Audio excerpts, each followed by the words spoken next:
जितिया व्रत कथा कई रूपों में प्रस्तुत की जाती है, लेकिन इसका मूल उद्देश्य हमेशा संतान की लंबी आयु और उसकी समृद्धि की कामना होती है।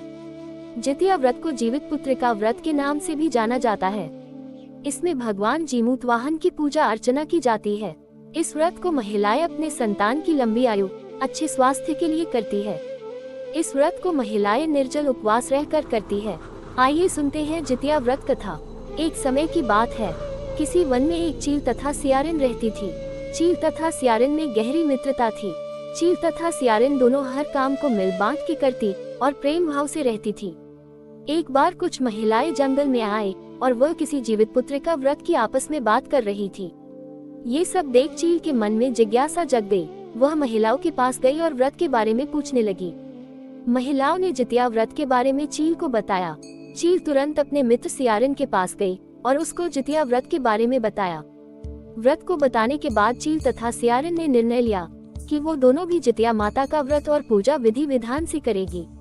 चील तथा सियारिन ने जितिया माता का व्रत का संकल्प लिया और शाम को पूजा की। पूजा के बाद ही चील और सियारिन को भूख लगने लगी। सियारिन अपनी भूख बर्दाश्त न कर सकी और वह जंगल में जाकर शिकार करने चली गई। सियारिन जब मांस को खा रही थी, तब चील ने उसे देख लिया और व्रत तोड़ने के लिए सियारिन को बहुत डांटा। लेकिन चील ने अपना व्रत नहीं तोड़ा और वह सच्चे मन से जितिया व्रत को पूर्ण किया। अगले जन्म में सियारिन और चील का जन्म बहन के रूप में एक प्रतापी राजा के यहाँ हुआ। सियारिन का विवाह एक राजकुमार से तथा चील का विवाह राज्य मंत्री के पुत्र से हुआ। कुछ समय बीता तो सियारिन ने एक पुत्र को जन्म दिया। जन्म के कुछ दिन बाद ही उसके पुत्र की मृत्यु हो गई। सियारिन के पुत्र के मृत्यु के बाद उसकी बहन चील ने भी एक पुत्र को जन्म दिया जो जीवित तथा स्वास्थ्य था। ये देख सियारिन को अपनी बहन चील से ईर्ष्या होने लगी। सियारिन ने अपने बहन के पुत्र तथा पति को जान से मरवाने की कोशिश की, परंतु दोनों ही बच गए। एक दिन देवी माँ सियारिन के स्वप्न में आए और उन्होंने सियारिन से कहा, ये तुम्हारे पूर्व जन्म के कर्म का फल है। अगर तुम इसे ठीक करना चाहती हो तो माँ जितिया की व्रत और उपासना करो।